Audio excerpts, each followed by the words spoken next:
ইমাম বুখারী রাহমাতুল্লাহ আলাইহি ওয়া নাফা'না বিউলুমিহি ফিদ দারাইন আমিন। হুজুরের ফিউজাত দিয়ে আল্লাহ আমাদের সিনাকে ধন্য করুক।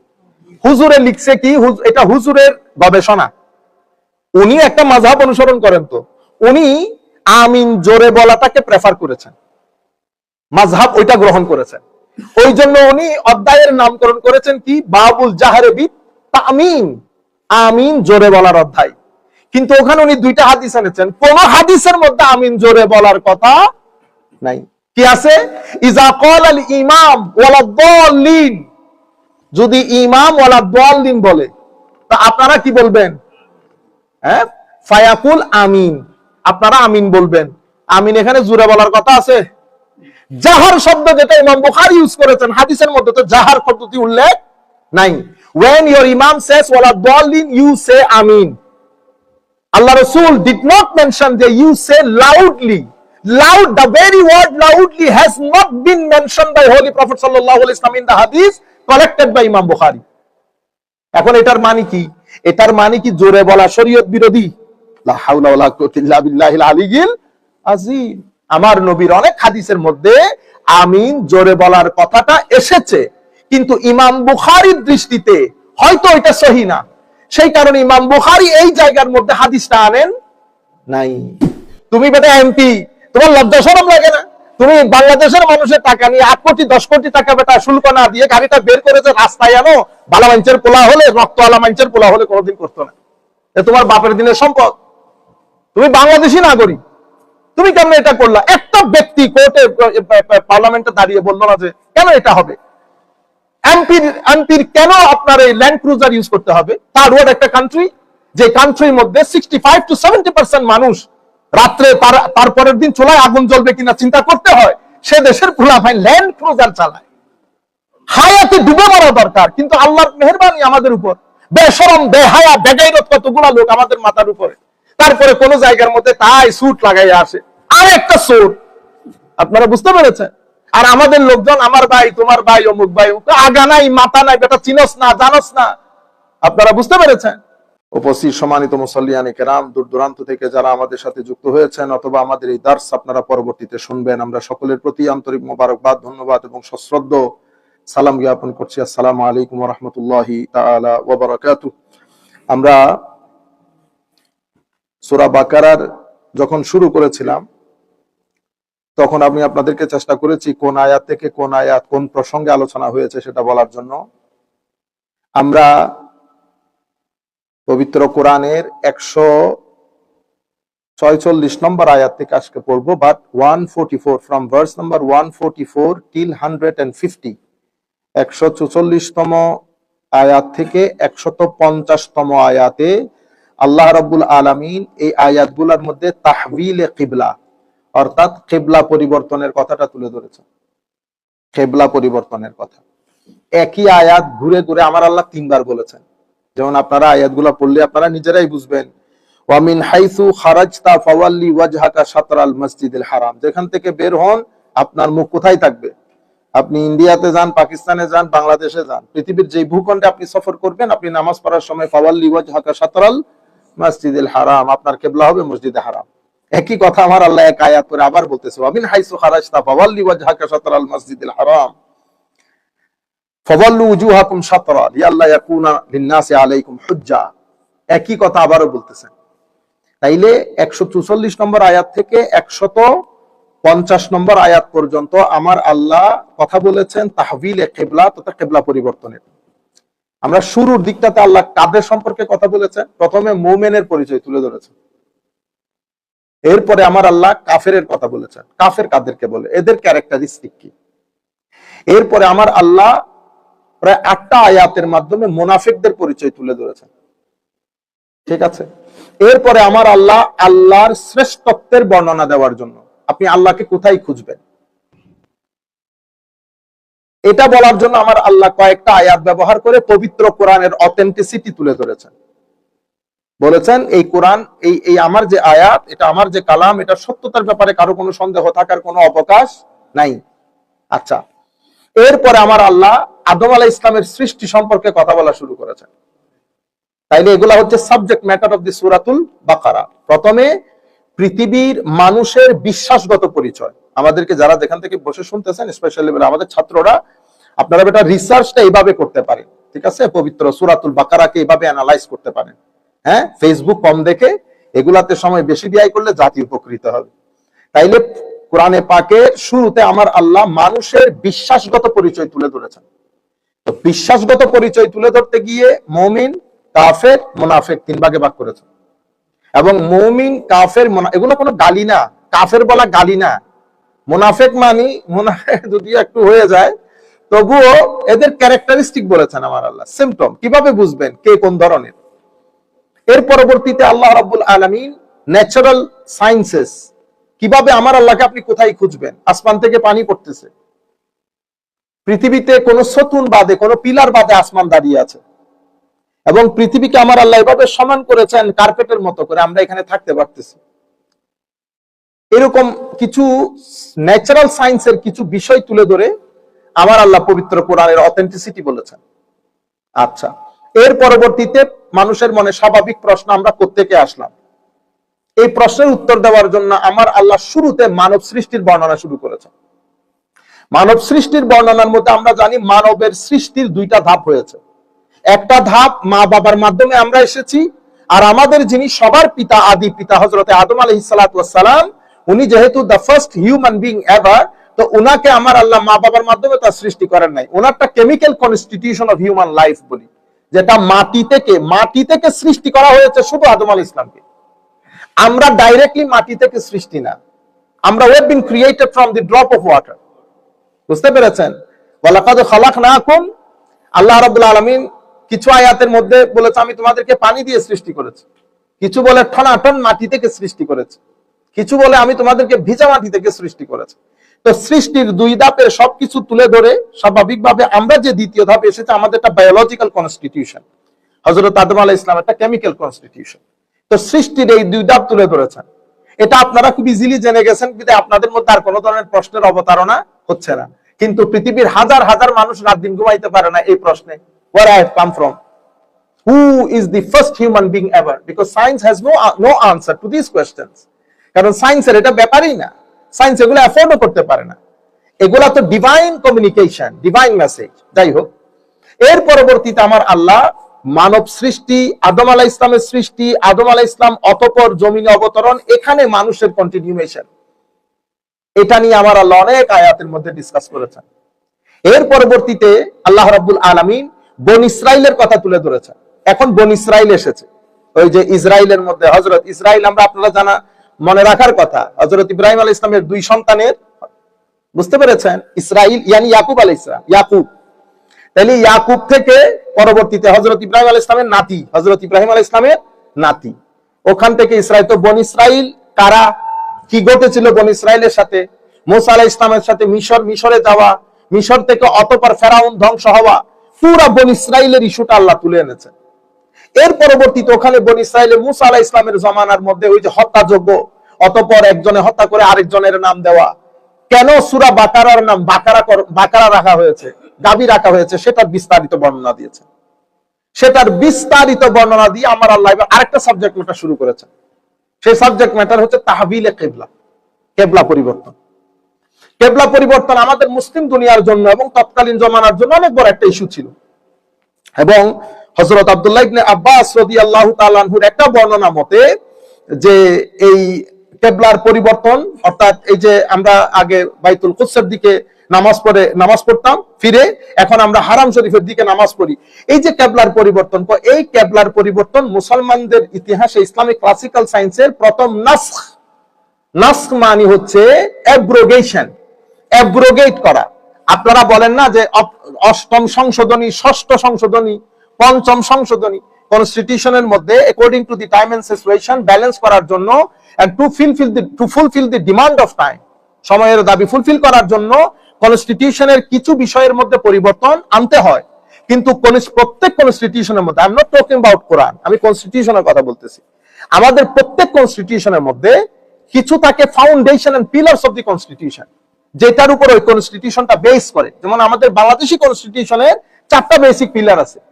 আপনারা যখন কনস্টিটিউশন শুরু করবেন, প্রিয়াম্বল অফ দি কনস্টিটিউশনের মধ্যে বিষয়গুলো বিস্তারিত বর্ণনা আছে, এগুলোর মধ্যে কোনো পরিবর্তন আনা যায় না। আমাদের সেকুলার কনস্টিটিউশনের কথা বলতেছে। এরপরে কিছু এডিশন থাকে, এগুলো সময়ের চাহিদা অনুযায়ী পরিবর্তন হয়, পরিমার্জন হয়, সংযোজন হয়, বিয়োজন হয়। এবং এটা নিয়ে অনেক মারামারি কাটাকাটি থাকে। অষ্টম সংশোধনী, সপ্তম সংশোধনী, কেন মারামারি কাটাকাটি থাকে জানেন? কারণ এরা নিজেদের স্বার্থ রক্ষার জন্য কিছু সংশোধনী আনে। এর বেতন বৃদ্ধি, তারপর ওরা বাইরে থেকে গাড়ি আনবে, গাড়ি যেন শুল্ক মুক্ত হয়ে বের হইতে পারে, এগুলোতে আবার তারা ইখতিলাফ করে না, একজন আরেকজনের সাথে কোনো ইখতিলাফ করে না। চোরে চোরে শেষ বিকালে মাসতুতো ভাই, এমনিতে বাইরে একজনের সাথে একজন মারামারি, কিন্তু ভিতরে যত ধরনের, আমরা হলে কোনোদিন করতাম না। আমরা হলে কোনোদিন, এগুলো তো বেগাইরতি। তুমি বেটা এমপি, তোমার লজ্জা শরম লাগে না? তুমি বাংলাদেশের মানুষের টাকা নিয়ে 8 কোটি 10 কোটি টাকা বেটা শুল্ক না দিয়ে গাড়িটা বের করেছে রাস্তায় আনো, বালা মাঞ্চের পোলা হলে, রক্ত আলা মাঞ্চের পোলা হলে কোনোদিন করতো না। তোমার বাপের দিনের সম্পদ, তুমি বাংলাদেশি নাগরিক, তুমি কেন এটা করলা? একটা ব্যক্তি কোর্টে পার্লামেন্টে দাঁড়িয়ে বললো না যে কেন এটা হবে?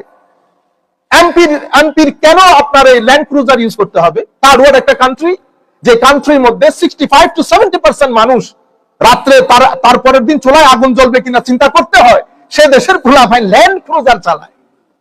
হায়াতে ডুবে মরা দরকার, কিন্তু আল্লাহর মেহেরবানি আমাদের উপর, বেশরম বেহায়া বেগাইরত কতগুলা লোক আমাদের মাথার উপরে। তারপরে কোন জায়গার মধ্যে টাই স্যুট লাগাইয়া আসে, আর একটা সুট। আপনারা বুঝতে পেরেছেন? আর আমাদের লোকজন আমার ভাই, তোমার ভাই, অমুক ভাই, আগা নাই মাথা নাই, বেটা চিনস না, জানস না। আপনারা বুঝতে পেরেছেন? আজি আরেকবার দেখলাম অমুক ভাই তমুক ভাই, হ্যাঁ, অমুক ভাইয়ের কিছু হলে আনোয়ারা আগুন। ওই এলাকার হসপিটালের মধ্যে একটা এসি নাই, ওই এলাকার হসপিটালের একটা এসি নাই। আরে ভাই সব বাদ দেন, চিটাং মেডিকেলের মধ্যে বার্ন ইউনিটের মধ্যে এসি নাই, এসি ছিল না। এই কিছুদিন আগে লাগানো হয়েছে। আমার ভাই তোমার ভাই, যিনি লাগিয়েছেন উনি কিন্তু আমার ভাই তোমার ভাই না। আগুন লেগে যায় এগুলা যখন আপনারা বলেন, তারপরে বলে কি হুজুর আপনারা কি পলিটিক্স বুঝেন, কোরআন হাদিসের লোক। আরে বেটা কোরআন হাদিস বুঝা লোক যদি পলিটিক্স না বুঝে, দুনিয়াতে পলিটিক্স বুঝবে কি? গুন্ডামি বুঝে না, সেটা ভিন্ন জিনিস। বুঝতে পেরেছেন? আজি দোয়া করেন আল্লাহ যেন আমাদের ভাগ্যের পরিবর্তন করে, কিছু ভালো মানুষ এনে দেয়। ভালো মানুষ যখন আসে, আমাদের ডিগ্রি আলা মানুষগুলো এক পায়ে দাঁড়িয়ে যায় সরাই দেওয়ার জন্য। কেন? কারণ তাদের প্রত্যেকের স্বার্থ জড়িত। যে কোনো পলিটিক্যাল পার্টি আসলে যে কোনো মানুষ, কিছু মানুষ আছে এরা স্বার্থ হাসিল করে, এদের কথা চলে, তো এরা চাই না কোনোদিন ভালো মানুষ এখানে আসুক। মনে রাখবেন, যেভাবে শাসিত হতে চাইবেন আল্লাহ আপনাদেরকে সেভাবে শাসন করাবেন। আপনি যদি ভালো মানুষের মাধ্যমে শাসিত হইতে চান, তাহলে এটা নিজেও ভালো হইতে হবে, ভালোকে প্রমোট করতে হবে। এখন আমার সাথে আপনার লাখ অমিল হইতে পারে, কিন্তু আমি জানি আপনি ভালো মানুষ, আপনি আসেন। আল্লাহ রাব্বুল আলামিন আমাদের হামি ও নাসির হোক। বনী ইসরাইলের এই বিষয়টাই আল্লাহ বুঝাইতেছে, পুরো বনী ইসরাইলের কাহিনী বর্ণনা করেছে। এবং সূরা বাকারার নাম কেন বাকারা করা হয়েছে এটাও বলেছে। তাহবিলে কাবনার কথা এসেছে। তাহবিলে এটা প্রথম নাস বলে অ্যাব্রোগেশনকে। অ্যাব্রোগেশন মানে রহিতকরণ। রহিতকরণ মানে প্রথমে একটা হুকুম এসেছে, এই হুকুমটা নির্দিষ্ট সময় পর্যন্ত অ্যাক্টিভেট করে রেখেছেন আল্লাহ, কিন্তু একটা পরিস্থিতিতে যখন এটার পরিবর্তনের সময় এসেছে, আমার আল্লাহ আরেকটা হুকুম নাজিল করে প্রথম হুকুমকে অফ করে দিয়েছে। কোন কোন সময় কোরআন শরীফের মধ্যে কিছু আয়াতি হুকুম আছে, যেটা আয়াত এখানে আছে কিন্তু হুকুমটা অ্যাক্টিভেটেড, হুকুমটা ইনঅ্যাক্টিভ। হাদিসে পাকের মধ্যে হাদিস শরীফ আছে কিন্তু হুকুম ইনঅ্যাক্টিভ। হাদিস শরীফ কিতাবের মধ্যে আছে। আমার নবী যেমন সাল্লাল্লাহু আলাইহি ওয়াসাল্লাম, যেমন উটের মাংস খাওয়ার পরে ওযু, উটের মাংস খাওয়ার পরে ওযু, আমার নবী ওযু করেছেন। আমার নবী ওযু, এক সময় তো আমার নবী যেই সমস্ত জিনিসকে রান্না করে খাইতে হতো, সেটা খাওয়ার পরে আমার নবী ওযু করে নামাজ পড়তেন। পরবর্তীতে এই হুকুমটা কি হয়ে গেছে? রহিত হয়ে গেছে। আমি সৌদি আরবে এবার গতবার হজে গেলাম, তো আমাদের তো আজীব লাগে যে আমাদের যারা ইয়াংস্টার, শিক্ষিত তাবকা, শিক্ষিত শ্রেণী, ওরা তো আসলে সহজবোধ্যতা চায়, যেখানে সহজ। ওদেরকে যদি বলেন পাঞ্জাগানা নামাজ, এগুলো মৌলবীদের কাজ। আসলে নামাজ হইলো কি? 2 বার। কিভাবে? ফজরে পড়বেন একবার, এশাতে পড়বেন, মানে সূর্যাস্তের পরে পড়বেন একবার। মাঝখানের যে নামাজ, এগুলো মৌলবীদের ঢং, এগুলো মৌলবীদের ঢং। কেন? কোরআন শরীফের আয়াত আসছে না, ওয়া আকিমিস সালাতা তারাফাইন নাহার ওয়া যুলাফাম মিনাল লাইল ইন্নাল হাসানাত ইউযহিবনাস সাইয়্যাত যালিকা যিকরা লিয-যাকিরিন। ওয়া আকিমিস সালাত তারাফাইন নাহার, নামাজ কখন কায়েম করবেন? নাহার মানে দিনের প্রথম ভাগে এবং শেষ ভাগে, ওয়া যুলাফাম মিনাল লাইল এবং রাতের অর্ধেক সময়। তো নামাজের এখন কয়টা বলছে আল্লাহ? তিনটা। আপনি কয়টা পড়েন? পাঁচটা। তো পাঁচটা পরে যেটা মৌলবীদের কাজ। বুঝতে পেরেছেন? আপনারা বিশ্বাস করেন এই ধরনের অনেক তরুণ প্রজন্ম আছে, আল্লাহ না করুক এই ঘটনা, আপনাদের হীন হায়াতের মধ্যে আপনারা আরো পাবেন। তখন দেখবেন যে আসলে নামাজ বলে কোনো কিছু নাই। এই মৌলবীরা বানিয়েছে এগুলা। সালাত মানে হচ্ছে দোয়া। সালাত মানে কি? দোয়া। আপনি রাস্তার মধ্যে হাঁটতে হাঁটতে যখন টাইম হবে হাত তুলে দিবেন, রব্বানা আতিনা ফিদ দুনিয়া হাসানা ওয়া ফিল আখিরাতি হাসানা ওয়া কিনা আযাবান নার। হয়ে গেছে। বুঝতে পেরেছেন? তো আমি আপনাদেরকে বলতে চাচ্ছিলাম যে নাসখ যেটা, অর্থাৎ পরের একটা হুকুম এসে প্রথমটা রদ হয়ে যাওয়া। যেমন উটের মাংস, আমার নবী সাল্লাল্লাহু আলাইহি ওয়াসাল্লাম পরবর্তীতে হাদিসের মাধ্যমে প্রথম হুকুমটা রদ করে দিয়েছেন। ঠিক আছে? পরবর্তীতে কি বলেছেন? যে যদি আগুন কোনো কিছুকে মাস করে, মানে আগুনের মাধ্যমে আপনি কোনো কিছু পাকাইলে এরপরে আর ওযু করতে হবে না। এখন কোন সময় আমার নবী মুখ দিয়ে বলেছেন, কোন সময় আমার নবী কর্ম করে দেখিয়েছেন। এক সময় দেখা গেছে আমার নবী খেয়েছেন, খাওয়ার পরে ওযু করেন নাই, সরাসরি নামাজে দাঁড়িয়ে গেছেন। এখন এক হাদিস বুখারী শরীফের মধ্যে এসেছে, আর এক হাদিস বুখারী শরীফের মধ্যে আসে নাই। এখন আপনি বলছেন এটা থাকলে তো বুখারী শরীফে আসতো। আমার ভাই, বুখারী শরীফ ইমাম বুখারীর এটা কাজ না তো। ইমাম বুখারী একটা হাদিসের কিতাব, এটা ফিকহ ফতোয়ার কিতাব না। সেই কারণে আমার ইমাম বুখারী বলছেন, আমি 6 লক্ষ সনদ একসাথে করেছি, যাচ পড়তাল করেছি, নিরলস পরিশ্রম করেছি। এখান থেকে 1 লাখ হাদিস আমার কাছে সহিহ সাব্যস্ত হয়েছে। সেখান থেকে কিছু সংখ্যক হাদিস আমি আমার কিতাবের মধ্যে অ্যাড করেছি, বাকিটা ছেড়ে দিতে হয়েছে। কেন? কারণ এত সংখ্যক হাদিস যদি একসাথে করে ফেলি তাহলে তো বিশাল ভলিউমিনাস বুক হবে, এটা কেউ আর পড়বে না। এটার উপর ইজমাই উম্মত সাধিত হয়েছে। যে কোনো হাদিসের কিতাব উঠাবেন এই কথাটা পাবেন। আমি এত সংখ্যক হাদিস একত্রিত করেছি, তোর মধ্যে 1 লক্ষ হাদিস আমার কাছে সহিহ সাব্যস্ত হয়েছে, তোর মধ্যে কিছু সংখ্যক হাদিস আমি এখানে অ্যাড করেছি, সংকলন করেছি, বাকিটা তুলের কারণে, বড় হয়ে যাওয়ার কারণে বাদ দিতে হয়েছে। যে কোনো হাদিসের কিতাব। কিন্তু আপনাকে তো পড়তে হবে, এটা তো মেথোডোলজির ব্যাপার, স্টাডির ব্যাপার। আপনি নরমাল গুগল করে করে তারপরে রাস্তা দিয়ে হাঁটতে হাঁটতে মাসলা জিজ্ঞেস করলে তো হবে না। এগুলা তো, যেমন আপনি যদি আমাকে জিজ্ঞেস করেন তো আমরা হাদিস সম্পর্কে কিছু জানি না, আপনি বলবেন হুজুর তো দর্শ করেন যে, তো আমরা আরবি মোটামুটি একটা আইডিয়া আছে, সেই হিসাবে আমি হাদিসগুলো ট্রান্সলেট করে আপনাদেরকে বলতে পারি। কিন্তু হাদিস বিজ্ঞান সম্পর্কে আমার আইডিয়া নাই। কিন্তু হাদিস বিজ্ঞানের উপর লিখিত বইগুলা মোটামুটি আমার লাইব্রেরিতে আছে, আমি প্রথম দাল হইলো দেখছি। কিন্তু আপনি যদি আমাকে জিজ্ঞেস করেন আপনি এক্সপার্ট কিনা, আমি বলবো আমি এক্সপার্ট না। হুজুর আপনি এটা ফতোয়া দিতে পারবেন, আই এম সরি, আমি ফতোয়া দিতে পারবো না, আমি এক্সপার্ট না। তো ফতোয়ার কিতাব দেখেছেন ম্যাক্সিমাম আমার লাইব্রেরিতে আছে। বুঝতে পেরেছেন? এক্সপার্ট হওয়া এক জিনিস, ফতোয়া দেওয়া এক জিনিস, আর সেটা সম্পর্কে কিছু আইডিয়া রাখা আরেক জিনিস। আমরা হচ্ছিলাম কিছু আইডিয়া রাখার লোক। তো আমার সাবজেক্টে আমার হাতে দর্শন, আধুনিক চিন্তা চেতনা, থট, তাসাউফ, এগুলো আমার আকীদা, এগুলো আমার বিষয়। তো এগুলো তো কি আমি এক্সপার্ট না? এগুলো তো এক্সপার্ট না। আমরা মধ্যম ক্যাটাগরি, মধ্যমও না, বিলো মধ্যম ক্যাটাগরির লোক। এবার আপনারা আপনাদেরটা বিচার করেন। বুঝতে পেরেছেন? তাহলে ইমাম বুখারী, যেমন আপনারা আমিন জোরে বলেন না, অনেকে আমাদের বাইরে আমিন জোরে বলে না। তো আমি যদি বলি বুখারী শরীফের কোন হাদিসের মধ্যে আমিন জোরে বলার অধ্যায় নেই, তার মানে কি আমিন জোরে বলা এটা শরীয়ত সম্মত না, এটা মনে করবেন? আপনি বলবেন একজনের দৌড় দিয়ে আসছে, হুজুর কি বলেন, আছে তো, আল্লাহ আজকে বাইর করেন। তো বাইর করছে, হুজুর এই তো আল্লাহ, এটা তো অধ্যায়ের নাম। অধ্যায়ের নাম কি? বাবু তামিন বিল জাহার।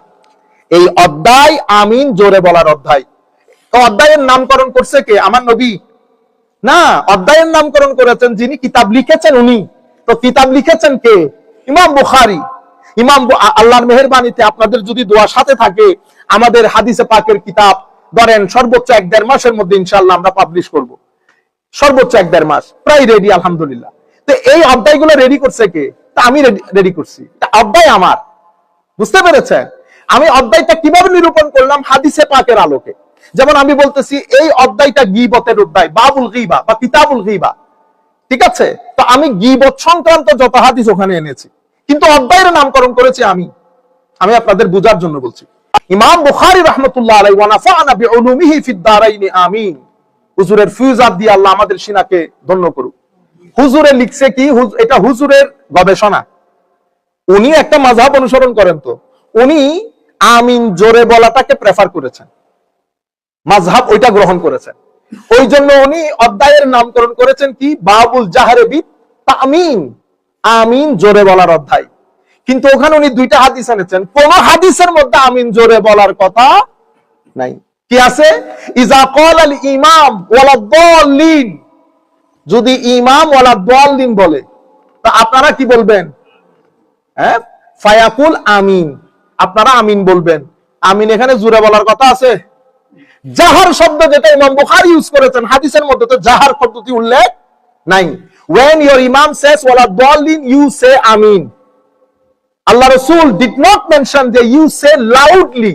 Loud, the very word loudly has not been mentioned by Holy Prophet sallallahu alaihi wasallam in the hadith collected by Imam Bukhari.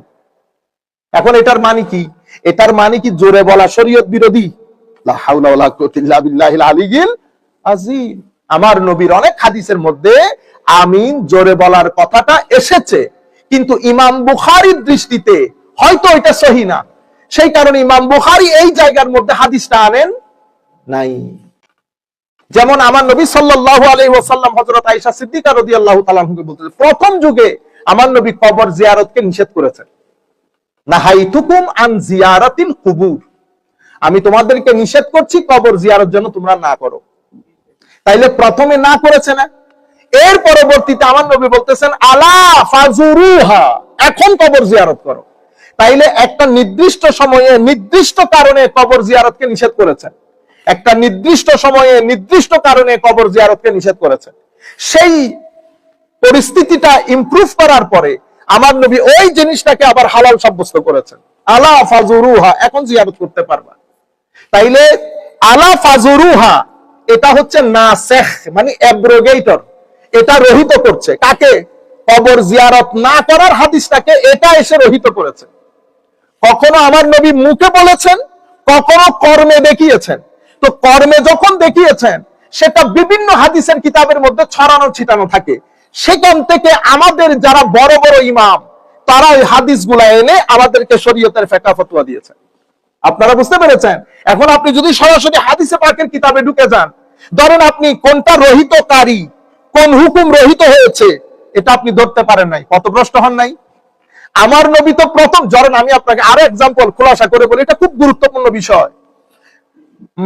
আপনি মোহাম্মদ আবু বকর, ঠিক আছে, আপনি গিয়েছেন আমার নবীর দরবারে। আমার নবী নবুয়ত প্রকাশের প্রথম 5 বছরের মধ্যে আপনি গেছেন। আমার নবী আপনাকে বলেছেন, না বেটা, জিহাদের জন্য অস্ত্র ধরা যাবে না, পরিপূর্ণরূপে ধৈর্য ধারণ করতে হবে, সবর। ইয়া রাসূলুল্লাহ, মারলে কাটলেও সবর। সবর আমাদের প্রথম অস্ত্র, ধৈর্য। আপনি 5 বছর পরে চলে এসেছেন, আপনি ম্যানচেস্টার, আপনাদের নিউ ইয়র্কে চলে এসেছেন। আমার নবীর সাথে আপনার আর সাক্ষাৎ হয়নি, আপনি আর যাওয়ার নসিব অনেক দূরে, তো প্লেন হলে ছুঁ করে চলে যাইতেন, পায়ে হেঁটে কি যাওয়া সম্ভব? জান নাই। এই 10, 12, 14, 15 বছরে তো হুকুমই চেঞ্জ হয়ে গেছে। আমার নবী যে মদিনা শরীফে গিয়ে এই হুকুম রহিত করে বলেছেন, যেখানে পাও যারা আসবে দ্বীনের খুঁটি চেপে ধরার জন্য, জেগে উঠো তোমরা, তার খুঁটি চেপে ধরো, যতটুকু অত্যাচার সে করবে তাকে রিটালিয়েট করো। এরপরে ওমর সাহেব গেছেন, গিয়ে এই হুকুম পেয়েছেন। এখন উনি যখন ব্যাক করেছেন, উনি কি প্রথম জন বলতেছেন আমার নবী ধৈর্য ধারণ করতে বলছে, দ্বিতীয় জন কি বলেছেন? না, নবী এখন এইটা বলেছেন। সাহাবী সাহাবী সেটেলমেন্ট হয়ে গেছে। ইখতিলাফটা কখন দেখা দিয়েছে? পরবর্তী যুগে এসে। পরবর্তী যুগে কেউ হযরত ওমর সাহেবের দিকে গেছেন, কেউ আবু বকরের দিকে গেছেন। আপনারা বুঝতে পেরেছেন? এই কারণে ইখতিলাফগুলো হয়। সেই কারণে আমার নবী বলছেন আমাদেরকে, কোরআন সুন্নাহ আমাদেরকে বলছে আমরা যেন উলামা মুখী হই। উলামা মানে আমাদের মুখী না, উলামা মানে মাদ্রাসার শিক্ষক, ভাইরাল বক্তা, ইউটিউব, ফেসবুক, এগুলো না, জাহেল মূর্খ না। উলামা মানে উলামা, আলেমে রব্বানি। সেই কারণে আমরা মাযহাবের ক্ষেত্রে কুল কায়নাতের লোক যাকে ইমাম হিসেবে গ্রহণ করেছেন, আমরা ইমামে আজম, ইমাম শাফিঈ, আহমদ ইবনে হাম্বল, ইমাম মালিক এবং পরবর্তী যুগের প্রত্যেক সেক্টরের উলামায়ে কেরাম যাদেরকে ইমাম হিসেবে গ্রহণ করেছেন, সেই কারণে মুসলিম মিল্লাতের মধ্যে কোনো ধরনের ফিতনা ফাসাদ হয় নাই। এই জন্য বলছি আপনি রহিত, এটা অনেক গুরুত্বপূর্ণ বিষয়, অনেক গুরুত্বপূর্ণ বিষয়। আপনারা প্রস্রাব করেন বসে, ঠিক না? আমরা বসে প্রস্রাব করি, এটা সুন্নতে রাসূল। কিন্তু বুখারী শরীফের মধ্যে শুধু বসে প্রস্রাবের রওয়ায়াত আসে না, এসেছে কোনটা? দাঁড়িয়ে। এটা এখন আপনি কি করবেন? আপনি যদি দাঁড়িয়ে ইচ্ছাকৃত প্রস্রাব করতে যান তাহলে তো গুনাহ হবে। আমল হাদিসের উপরে হচ্ছে কিন্তু গুনাহ হচ্ছে কেন? আপনি রং ট্র্যাকে চলে গেছেন। আপনি আমার নবী যেটা, এই যে ডেভেলপমেন্ট যেটা, সেটার সাথে সাথে আপনি যেতে পারেন নাই। এই জন্য পথভ্রষ্টতা হয়ে যায়, পথভ্রষ্টতা হয়ে যায়। আমি আপনাদেরকে এই যে কিছুদিন আগে বললাম না, কোরআন বলছে ইউদিল্লু বিহি কাসীরা ওয়া ইয়াহদি বিহি কাসীরা। কোরআন এবং কোরআনের মাধ্যমে যে এক্সাম্পল গুলো আল্লাহ সেট করেছেন, অসংখ্য মানুষ পথভ্রষ্ট হয়। যেমন আপনি জেনে শুনে বলেছেন আমার আল্লাহ লজ্জাবোধ করেন, আমার আল্লাহ লজ্জা করেন না, জেনে শুনে বলেছেন। তো জেনে শুনে যদি লজ্জা বুঝে, লজ্জা শব্দটা বুঝে আপনি যদি আমার আল্লাহকে কোরআনে ট্রান্সলেট করতেছেন, বেশি বুঝেছেন। উলামায়ে কেরামের পথ থেকে সরে এসে নিজে বেশি বুঝেছেন। যদি আমার আল্লাহকে জেনে শুনে লজ্জাবোধ করেছেন, ওই ইমান চলে যাবে। কেন? কারণ লজ্জা মানি কোন একটা কাজের কনসিকুয়েন্সের ব্যাপারে ভয় থাকা, ভীত থাকা, সন্ত্রস্ততা থাকা। আমার আল্লাহ কি কারো পাত্তা দিবে? কাউরে কোনো ভীতি, কোনো সন্ত্রস্ততা, কোনো ভয়, স্কেয়ারনেস, কোনো কিছু আমার আল্লাহর আছে? তা আপনি যে বললেন নিশ্চয়ই আল্লাহ লজ্জাবোধ করেন না, তা আপনি বলতেছেন হুজুর হায়া মানি তো লজ্জাবোধ। ও ভাই, সব হায়া দিয়ে তো লজ্জাবোধ হয় না। সেই কারণে আল্লাহর শানে যায় এমন শব্দ ব্যবহার করতে হবে। সেই কারণে আমরা উলামায়ে কেরামের দিকে যেতে হয় এই সমস্ত বিষয়ের ক্ষেত্রে। যাই হোক, যেটা বলতে চাচ্ছিলাম, তো আমার আল্লাহ রাব্বুল আলামিন প্রথম যখন এটা মনসুখ হয়েছে তখন ইহুদিদের মাথা খারাপ হয়ে গেছে। কত বড় কাজ করলেন আপনি এখান থেকে, আমাদের কুদস থেকে আপনার চেহারা সরিয়ে আপনি এখন হেরেমে পাকের দিকে ফিরে নামাজ পড়তেছেন। এতদিন বলতো তোমাদের রাসূল, তোমাদের নবী বলে ইন্ডিভিজুয়াল ইন্ডিপেন্ডেন্ট নবী, তো আমাদের কিবলার দিকে ফিরে নামাজ পড়ে কেন? আমাদের কিবলার দিকে ফিরে নামাজ পড়ে কেন? তারা আবার নিজেদেরকে মিল্লাতে ইব্রাহিমা হানিফা, তারা নিজেদেরকে ইব্রাহিমের মিল্লত বলে দাবি করত। তখন আমার আল্লাহ এই তিনটা আয়াত নাজিল করলেন। এই প্রথমে 144 থেকে 50 নম্বর আয়াত, কিন্তু ধারাবাহিকভাবে এই তিনটা কিবলা পরিবর্তনের ক্ষেত্রে ডাইরেক্টলি বলেছেন। তো এটার অনেক হিকমত বর্ণনা করেছেন উলামায়ে কেরাম, যে তিনটা আয়াত একই ধরনের আসার কারণ কি।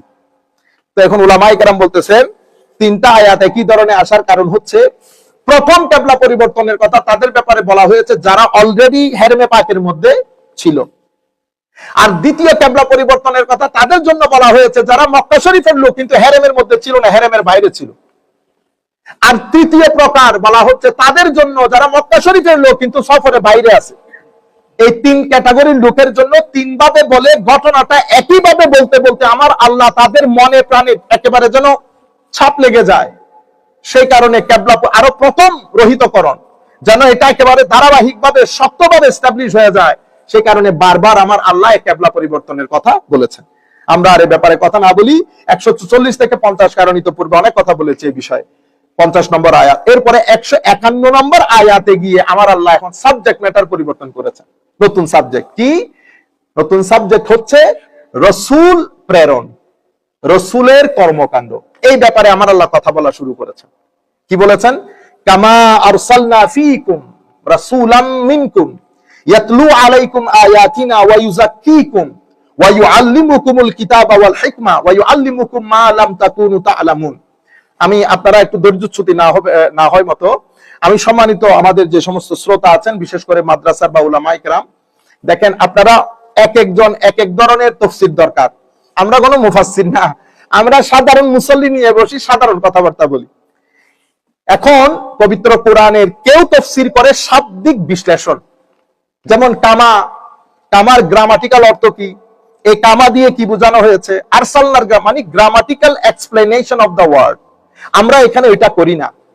দ্বিতীয় বিষয় হচ্ছে প্রত্যেক আয়াতের একদম পৃথক পৃথক অনুবাদ করা, এক্সাক্ট অনুবাদ করা, এটাও আমরা করি না। আমরা আবার আয়াতের মধ্যে বালাগা ফাসাহাত, যেটা অলংকার শাস্ত্র যেটাকে বলে, আমরা সেটাও করি না। সুতরাং এগুলা যদি আপনাদের প্রয়োজন হয়, আপনারা আমাদের বিশুদ্ধবারের দার্সের মধ্যে অনলাইন যেটা করি উলামায়ে কেরামের জন্য এক্সক্লুসিভলি, ওখানে শামিল হতে পারেন। এখানে আমাদের সাধারণ মুসল্লি, আর আমি এটা রেখেছি, এটাকে আমরা কোন মেথডোলজি অ্যাপ্লাই করি। এখানে মেথোডোলজি অ্যাপ্লাই করে আমরা আয়াতগুলো পড়ি, পড়ার পরে তাফসীরে মাউদুঈ যেটাকে বলে, যেখানে গুরুত্বপূর্ণ বিষয় আছে, সেই বিষয়গুলো সবই তো গুরুত্বপূর্ণ কোরআনের আয়াত, কিন্তু যেগুলো আমাদের জানা প্রয়োজন আমরা সেগুলো একটু বিস্তারিত ভাবে মুসল্লিয়ানে কেরামকে বলি, এবং দূর দূরান্ত থেকে যারা আমাদের সাথে শরীক হন তারাও ব্যাপারগুলো বুঝতে পারেন। সেই হিসাবে আমরা একটু আয়াতের অর্থ বলি, কিন্তু আয়াতের অর্থ এক্সাক্ট না, আমরা ব্যাখ্যামূলক অনুবাদ করি মানুষ যাতে বুঝতে পারে। সাথে আমরা তাফসীর কারকদেরকেও শামিল করে নেই।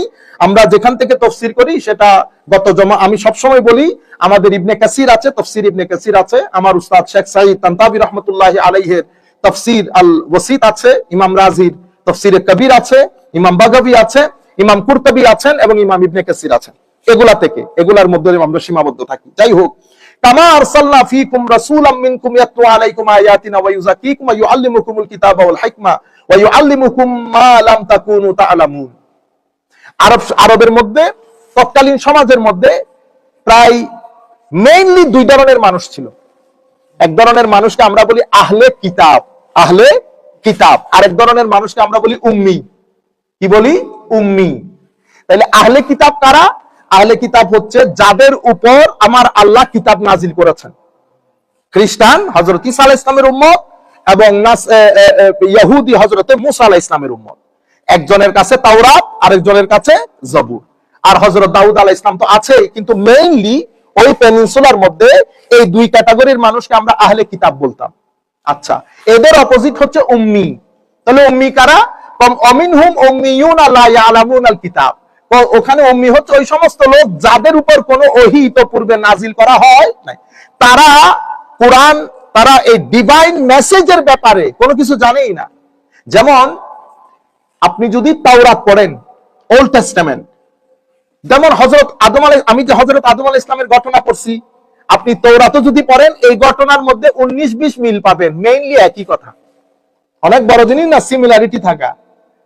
যেমন হযরত আদম আলাইহিস সালামের সৃষ্টি, আপনি এখানে হয়তো 60 মানে মোটামুটি একটা বড় মিল পাবেন আপনি। কেন? কারণ ওখানে পরিবর্তন পরিমার্জন হয়েছে ঠিক, কিন্তু সব বিষয় যে পরিবর্তন হয়ে গেছে তা না। আপনি প্রায় ইতিহাসের ক্ষেত্রে যেগুলো কোরআনের মধ্যে ইতিহাস বর্ণিত হয়েছে, তারিখ বর্ণিত হয়েছে, হযরত ইউসুফ আলাইহিস সালামের কাহিনী, হযরত ঈসা, আপনি 50% মিল পাবেন, 50% বরং আরো বেশি মিল পাবেন, 60%। এটা অনেক বড় কথা না? তাদের সাথে আমাদের সিমিলারিটিস আছে। তারা হযরতে আদম আলাইহিস সালাম থেকে শুরু করে তাদের নবী পর্যন্ত সমস্ত নবীকে নবী হিসেবে মানে। শুধু মানে না, সেই সমস্ত নবীর নাম দিয়ে তারা নিজেদের নামকরণ করে। ডেভিড, এক দুইজন আছেন ডেভিড, লাখো মিলিয়ন ডেভিড পাবেন আপনি ওয়েস্টার্ন কান্ট্রির মধ্যে। ডেভিড মানে হযরতে দাউদ আলাইহিস সালাতু ওয়াস সালাম। জোসেফ, আপনাদের এখানে নামটা এখনো শুনি নাই, আমাদের ইংল্যান্ড ইউরোপের মধ্যে মানে এটা খুব soft name, beautiful name, everybody likes it. Joseph হযরত ঈসা আলাইহিস সালামের নাম। বুঝতে পেরেছেন? মোজেস, জেসাস কেউ রাখে না, কিন্তু সলোমন রাখে। বুঝতে পেরেছেন? এর পরবর্তীতে ইসহাক একটা বিখ্যাত নাম, আইজ্যাক। হযরত ইসহাক, আইজ্যাক নিউটন বলেন না, ইসহাক নিউটন আলাইহিস সালাতু ওয়াস সালাম। এরপরে আপনাদের এই যে আমেরিকান যিনি, ওনার নাম কি? আব্রাহাম লিংকন, ঠিক না? আব্রাহাম মানে কে? হযরত ইব্রাহিম আলাইহিস সালাম। তো এরা তো নবী রাসূল, আমরা যেমন মানি অ্যাডাম। অস্ট্রেলিয়ান বিখ্যাত বল মারে যে, এটা কি বলে, বলার অ্যাডাম গিলক্রিস্ট আছে না, হয়তো সেও জানে তার নাম অ্যাডাম কেন, হয়তো সেও গ্যারান্টি সে জানে না। এটা তো আদম আলাইহিস সালামের নাম দিয়ে তার মা বাবা নামকরণ করেছেন অ্যাডাম গিলক্রিস্ট। আপনারা বুঝতে পেরেছেন? তো এগুলো তো নবীদের নাম, কিন্তু আমাদের হিন্দু সম্প্রদায়, আমাদের ভাইয়েরা যারা আমাদের পাশে থাকেন, তারা কিন্তু এই সমস্ত বিষয়ে কোনো কিছুই জানেন না, কারণ তাদের কাছে ডিভাইন মেসেজ আসে নাই। আমি এখানে একাডেমিক ডিসকাশনে যাব না, আমাদের অনেক ছেলেরা শুনছে, আমি জানি বেটা আপনারা মহাভারত গীতা সম্পর্কে কিছু কথা বলবেন, আমি এখানে সাধারণ মজলিসের মধ্যে আছি, আমি এখন ডিপ ডাউনে যাচ্ছি না। আপনারা যে জিনিসটা বলতে চাচ্ছেন বা চাইবেন, যেগুলো আপনাদের মনের মধ্যে আসতেছে, মোটামুটি আল্লাহ পাকের মেহেরবানিতে আমার আইডিয়া আছে, কিন্তু আমি সাধারণ মজলিসে কথা বলতেছি, আমি অত দূর যাব না। তো আমি বলতেছিলাম আহলে কিতাব আর উম্মি, আহলে কিতাব আর উম্মি।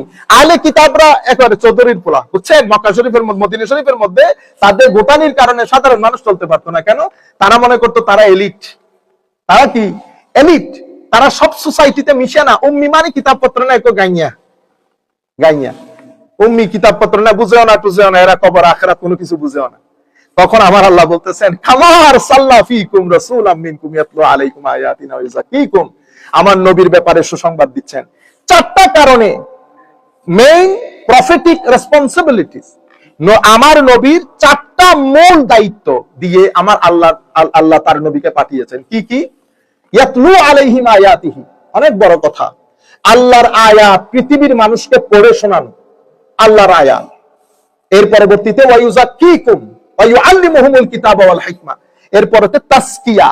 তাসকিয়া মানে আমাদের ভিতরের জগৎকে পরিষ্কার করে, পরিচ্ছন্ন করে, আলোকিত করে, আমাদেরকে বদ যত কিছু আছে, বদ আখলাক, বদ আকীদা, সবকিছু থেকে পবিত্র করে আমাদেরকে মানুষ বানানো, মুমিন বানানো, সত্যিকার অর্থে আল্লাহর বান্দায় পরিণত করা। ওয়া ইউআল্লিমুহুমুল কিতাবা ওয়াল হিকমা, এবং আমাদেরকে কিতাবের ব্যাপারে তালিম দেওয়া। এবং আল্লাহর নবী সাল্লাল্লাহু আলাইহি ওয়াসাল্লামের কাছে দুই ধরনের ওহী। কয় ধরনের ওহী? দুই ধরনের। একটাকে বলে ওহী মাতলু, আর একটাকে বলে গায়র মাতলু। ওহী মাতলু মানে এমন ওহী যেটা আমার আল্লাহ সরাসরি আমার নবীকে নাজিল করেছেন, সরাসরি এটা লিপিবদ্ধ হয়েছে, এটা পড়লে সওয়াব, এটা ধরতে ওযু লাগে, এটা ধরতে ওযু লাগে। যেটা আমার আল্লাহর কাছে, আমার নবীর কাছে আমার আল্লাহ ডাইরেক্ট পাঠিয়েছেন, এটা আমার নবীর শব্দ না, শব্দ আমার আল্লাহ, বিষয় আমার আল্লাহর, দাড়িও আমার আল্লাহর, কমও আমার আল্লাহর, সব আমার আল্লাহর। এখানে আমার আল্লাহ বাদে পৃথিবীর কোন সৃষ্টির কোন ইন্টারফিয়ারেন্স নাই। ওহী মাতলু ধরতে গেলে ওযু লাগে। তা আমাদের এখানে নতুন নতুন মৌলভী বের হয়েছে, এগুলো আমি আপনাদেরকে বলতেছি, ইউটিউবে আছে এই জন্য। হ্যাঁ, ও তো ওয়াজ করতেছে, ইন্না লিল্লাহি ওয়া কোরআন শরীফ ধরতে বলে ওযু লাগে না, বুঝছেন? এগুলো আপনারা শুনিয়েন না, আমাদের মতো যত নতুন নতুন কথা এগুলো আপনারা শুনবেন না, পুরাতন যেগুলো শুনে শুনে আসতেছেন ওগুলোর উপরে থাকবেন। আমরা এলাম ইমান বিধ্বংসকারী, ইমান বিধ্বংসী। আল্লাহ আমাদের হাত থেকে আপনাদেরকে রক্ষা করুন। তো বলতে যেটা চাচ্ছিলাম সেটা হচ্ছে মতলু, আর একটা হচ্ছে গায়র মতলু। গায়র মতলু মানে বিষয় আমার আল্লাহর, বিষয় কার? আল্লাহর। জবান আমার নবীর, জবান আমার, সাবজেক্টটা আমার আল্লাহ বলে দিয়েছেন তাসাব্বুরে মুহাম্মাদির মধ্যে সাল্লাল্লাহু আলাইহি ওয়াসাল্লাম, আর শব্দগুলো আমার নবীর, শব্দগুলো আমার নবীর। সেই কারণে আমরা এটাকে বলি ইলমুল হাদিস অথবা সুন্নাহ। তাইলে কোরআন মতলু, সুন্নাহ গায়র মতলু। তো সুন্নাহ পড়ার সময় ওযু লাগেনি, সুন্নাহ পড়ার সময় ওযু লাগে না, ফরজ না, কিন্তু সব ফরজ দিয়ে কাজ হয় না। আমরা সুন্নাহ বাদে উলামায়ে কেরামের মুখে শুনেছি, সুন্নাহ বাদে আলেমরা ধরা তো দূরের কথা, মুখে হাদিসও বলতেন না। আদব অনেক বড় জিনিস, আদব অনেক বড় জিনিস। আমার বাবা আমার সামনে বসছে, আমি আমার এখানে বসছি, বেশি বুঝতেছেন না আপনারা, ফরজ বেশি বুঝতেছেন, আমি এখন আপনাদেরকে বুঝাই। আমার বাবা এখানে, আমি এখানে, আমার বাবার দিকে পা টেনে বসলাম, শরীয়তের দৃষ্টিতে নাজায়েজ? নাজায়েজ নেই। তো এটা আপনি বসবেন, মানুষ কি বলবে? এলাকার মানুষ আপনারে। সব জায়েজ না জায়েজের দিকে যায় না। সেন্টু গেঞ্জি পরে শ্বশুর বাড়িতে যাবো অবৈধ, লুঙ্গি পরলাম, সেন্টু গেঞ্জি পরলাম, ঠিক আছে, গুস মেরে শ্বশুর বাড়িতে চলে যাবো। শরীয়তে এটা হারাম বলে নাই, শরীয়ত বলছে প্রাইভেট পার্ট ঢেকে যাইতে। তো গেছেন, তো যাবেন আপনি। তো সব জায়গার মধ্যে আমরা কেন মাস্টারি করি? হুজুর এগুলো আপনারা বুঝতেছেন না যে কোনো প্রয়োজন না। আমরা বেটা এখন এগুলো আপনি কাকে বুঝাবেন এই দিলের দরদের কথা? এখানকার ছেলেকে যদি বলেন আপনি যে বাবা এখানে বসে পা স্ট্রেচ করেছে, ও বলতেছে সো হোয়াট উস্তাদ, হোয়াটস দ্য প্রবলেম? আপনারা বুঝতে পেরেছেন? আল্লাহ রাব্বুল আলামিন আমাদের হামি ও নাস্তা। নবী চারটা রেসপন্সিবিলিটি, তিলাওয়াত, তাসকিয়া, তালিম। কিসের তালিম? কিতাবের তালিম, হিকমতের তালিম। হিকমত মানে সুন্নাহ, হিকমত মানে সুন্নাহ, অর্থাৎ কিতাবের ব্যাখ্যা বিশ্লেষণ উম্মতকে জানিয়ে যাওয়া। এই চারটা প্রফেটিক রেসপন্সিবিলিটিস। এর পরবর্তীতে আমরা শেষ করে দিচ্ছি আখেরি কথা। আমার আল্লাহ, আল্লাহুম্মা সাল্লি আলা সাইয়্যিদিনা মুহাম্মাদিন। তোমরা আখিরাত সম্পর্কে অজ্ঞ ছিলা, কবরের জীবন সম্পর্কে অজ্ঞ ছিলা, ঈমান সম্পর্কে অজ্ঞ ছিলা, কিছুই জানতা না তোমরা। সবকিছু জানিয়েছে আমার নবী মাধ্যমে। ওয়া ইউআল্লিমুকুম মা লাম তাকুনু তা'লামুন। এমন সবকিছু তোমরা জানতে পেরেছো যে বিষয় সম্পর্কে তোমাদের কোনো জ্ঞান ছিল না। তো যা আমরা জানতাম না তা আমাদের নবী আমাকে জানিয়েছেন। এখন আপনি বলতেছেন নবী জানেন না, হইছেনি কথা? এই ধরনের কথা বলিয়েন না, বেয়াদবি। এর পরবর্তীতে আমার আল্লাহ রাব্বুল আলামিন ইরশাদ করছেন, ফাযকুরুনি আযকুরুকুম ওয়াশকুরুলি ওয়ালা তাকফুরুন। সুতরাং এখন আমাদের দায়িত্ব কি? ফাযকুরুনি আযকুরুকুম, তুমি যদি আমাকে স্মরণ করো আমি তোমাকেও স্মরণ করব। ওয়াশকুরুলি, এবং আমার শুকরিয়া আদায় করিস। ওয়ালা তাকফুরুন, এই অস্বীকারী অকৃতজ্ঞকারীদের কাতারে শামিল হইও না। তাহলে এখানে দুইটা আমার আল্লাহ হুকুম দিয়েছেন, একটা জিকরে ইলাহি আর একটা হচ্ছে শুকরে ইলাহি। জিকরে ইলাহি, শুকরে ইলাহি, এটার মানে কি? এটার মানে হযরতে ওয়াশকুরুনি ওয়ালা তাকফুরু, হযরতে সাঈদ বিন জুবাইর বলছেন উযকুরুনি বিতাআতি হায় হায় আযকুরুকুম বিমাগফিরাতি। আমি আল্লাহকে স্মরণ করার মানে কি? আল্লাহকে স্মরণ করার অর্থ হচ্ছে আমার নবী যেভাবে চলতে বলেছেন সেই আনুগত্যটা নিজের জীবনে বাস্তবায়ন করে আল্লাহর স্মরণ তুমি তোমার জীবনে বাস্তবায়ন করো। আমার আল্লাহ আমাকে স্মরণ করবেন, এটার অর্থ কি? এটা অর্থ হচ্ছে আমার আল্লাহ আমাকে ক্ষমা করে দিবেন। এর পরবর্তীতে হযরতে হাসান বসরি রাদিয়াল্লাহু তাআলা আনহু বলছেন ফাযকুরুনি মানি হচ্ছে ফিমা ইফতারাতু আলাইকুম, আমি যা কিছু তোমার উপর ফরজ করেছি তা পালন করে তুমি আমার স্মরণ করো। আযকুরুকুম মানি ফিমা ওয়াজাবতু লাকুম আলা নাফসি, আমিও আমার উপর তুমি যখন আমার ফরজগুলো আদায় করবে তো তোমার জন্য আমি কিছু রিওয়ার্ড রেখেছি, সেগুলো আমি তোমাকে ব্যাক করে দিয়ে আমিও তোমার স্মরণ করব। এই এর পরবর্তীতে একটা দুটা হাদিস বলে শেষ করছি। হযরত ইবনে আবি হাতিম উনি বলছেন হাদাসানা মাকহুল আল আসদি রাদিয়াল্লাহু আনহু কুলতু লি ইবনে ওমর জলিলুল কদর তাবিঈ, হযরত মাকহুল উনি বলছেন আমি হযরত আব্দুল্লাহ ইবনে ওমরকে জিজ্ঞেস করলাম হুজুর আরাআইতা কাতিলান নাফস ওয়া শারিবাল খামর ওয়াস সারিক ওয়াজ জানি ইয়াজকুরুল্লাহ ওয়া কাদ ক্বালা আল্লাহু তাআলা ফাযকুরুনি আযকুরুকুম। মানুষের মনের কোনো প্রশ্নের কোনো শেষ নাই, দেখছেন না অবস্থা। হুজুর আল্লাহ বলতেছেন তোমরা আমাদেরকে স্মরণ করো, আমাকে স্মরণ করো, আমি তোমাদেরকে স্মরণ করব। তো এখন এক জানি বেবিচারকারী সেও আল্লাহকে স্মরণ করলো, শারিবুল খামর রাত দিন মদ খায় সেও আল্লাহকে স্মরণ করলো, চোর সেও আল্লাহকে স্মরণ করলো, হত্যাকারী সেও আল্লাহকে স্মরণ করলো। তো আল্লাহ কি তাদেরকেও স্মরণ করবে? দেখছেন প্রশ্ন শুধু আপনাদের না, সেই যুগেও ছিল। তখন হযরতে আব্দুল্লাহ ইবনে ওমর রাদিয়াল্লাহু তাআলা আনহু বলেন ইজা যাকারাল্লাহ হাযা যাকারাহু বিল্লানাতে, এই সকল ব্যক্তি যদি আল্লাহকে স্মরণ করে আমার আল্লাহ লানত দিয়ে তাদেরকে স্মরণ করবেন। ওয়াসাফাসাকাত হাত্তা ইয়াসকুতা, ততক্ষণ লানত করবেন যতক্ষণ তারা চুপ না হয়ে যায়। যারা বেবিচারকারী, যারা হত্যাকারী, যারা শারিবুল খামর তথা ড্রাঙ্কার্ড মদ্যপান করে রাত দিন ইউজ টু এটার উপর, এরা যখন আল্লাহকে স্মরণ করে হযরতে আব্দুল্লাহ ইবনে ওমর রাদিয়াল্লাহু তাআলা আনহু বলছেন যে যতক্ষণ পর্যন্ত তারা স্মরণ বন্ধ না করবে ততক্ষণ আল্লাহ লানত দেবে তাদেরকে। যাই হোক, আল্লাহ রাব্বুল আলামিন আমাদের সবাইকে ক্ষমা করুক। এই লানত আবার ওই লানত না, কুফরের লানত না। এখানে আরো অনেক ধরনের হাদিস শরীফ আছে, আমি জাস্ট আপনাদের বুঝার জন্য হযরত আব্দুল্লাহ ইবনে ওমরের এই হাদিসটা আর একটা হাদিস আর দুইটা হাদিস বলে শেষ করে দিচ্ছি।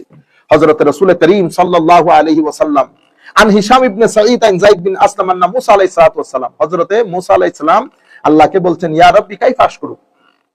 হযরত মুসা আলাইহিস সালাম বলতেছেন আল্লাহ আপনার শুকরিয়া কেমনে আদায় করি? ক্বালা লাহু রাব্বুহু, আমার আল্লাহ হযরত মুসা আলাইহিস সালামকে বললেন মুসা তাযকুরুনি ওয়ালা তানসানি, তুই আমাকে স্মরণ করবি, আমাকে ভুলে যাবা না, আমাকে ভুলে যেও না। ফাইজা যাকারতানি ফাকাদ শাকারতানি, তুমি যখন আমাকে স্মরণ করবা এটাই আমার প্রতি তোমার শুকরিয়া আদায়। মানে আমার স্মরণ করা মানে হচ্ছে আমার শুকরিয়া আদায় করা। কিভাবে শুকরিয়া আদায় করবো? আমাকে স্মরণ করে, আমাকে ভুলে যাইও না। এজন্য মুখের মধ্যে কতক্ষণ পর পর একবার আল্লাহ বলে একটু চিন্তা করবেন। আমি আপনাদেরকে বারবার বলি যে হালতের মধ্যে থাকেন সুবহানাল্লাহ আলহামদুলিল্লাহ ওয়ালা ইলাহা ইল্লাল্লাহু আল্লাহু আকবার ওয়ালা হাওলা ওয়ালা কুওয়াতা ইল্লা বিল্লাহিল আলিয়্যিল আযীম। এটা আপনারা একেবারে মৃত্যুর আগ পর্যন্ত এটা একেবারে ইউজ টু হয়ে যান এটার সাথে। আপনি সপ্তাহ দেড়েক করার পরে তখন আর আপনি ইচ্ছাকৃতভাবে করতে হবে না। এই গাড়ি একবার চালু হবে, এটা আর বন্ধ হবে না, এটা আর বন্ধ হবে না। এবং এমন অবস্থা হয় কি জানেন, এমন অবস্থা হয় হায় হায় একটা অবস্থা এমন আসবে যে এই সুবহানাল্লাহ, আর এটা যদি বড় লাগে আপনারা আর একটু ছোটতে আসতে পারেন সুবহানাল্লাহি ওয়া বিহামদিহি সুবহানাল্লাহিল আযীম ওয়া বিহামদিহি আস্তাগফিরুল্লাহ। বুঝতে পেরেছেন? এটার মাধ্যমে তো ভিতরের রেলের মধ্যে এটা জারি হবে। এটা আপনার ব্যক্তি জীবনকে অনেক বেশি কি বলে শান্ত করবে। এগুলোর মধ্যে ইউজ টু হবেন। আর একটা জিনিস, অজুর হালতে থাকার চেষ্টা করবেন।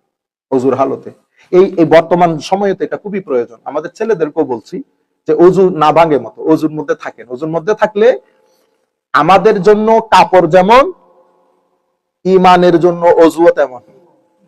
আমরা যেমন কাপড় ছাড়া বের হব না, কাপড় হচ্ছে আমাদের শরীরের একটা সৌন্দর্য, আর অজু হচ্ছে ইমানের কাপড়। অজুর মাধ্যমে আমরা শয়তানের ওয়াসওয়াসা থেকে প্রায় 50% প্রটেক্টেড হয়ে যায়। আমাদের সুফিয়া ইকরাম বলছেন 50% আপনি প্রটেক্টেড হতে পারবেন যদি অজুর হালতে থাকেন। আর যেন তেন ভাবে ঘুমাই যায় না, ঘুমের মধ্যে আদব সহকারে ঘুমায়েন একটু। কেন? ঘুমকে বলা হয় ছোট মৃত্যু। আর আমরা যে মৃত্যুবরণ করি সেটাকে বলে বড় মৃত্যু, আল মৌতুল আকবর, আল মৌতুল আসগার। সুতরাং পৃথিবীতে অসংখ্য মানুষ, 35% মানুষ বা 20% মানুষ, 25 to 35% মানুষ ঘুমের মধ্যে মারা যান। আল্লাহ রাব্বুল আলামিন যেন আমাদের ওযুর হালতে, ঈমানের হালতে, কালমার হালতে আমাদেরকে মৃত্যু দান করেন আল্লাহর রেজামন্দি অনুযায়ী। ওয়া মা আলাইনা ইল্লাল বালাগুল মুবিন। আসসালামু আলাইকুম ওয়া রাহমাতুল্লাহ। আল্লাহুম্মা আমিন। রব্বানা যালামনা আনফুসানা ওয়া ইল্লাম তাগফির লানা ওয়া তারহামনা লানাকুনান্না মিনাল খাসিরিন। মাওলা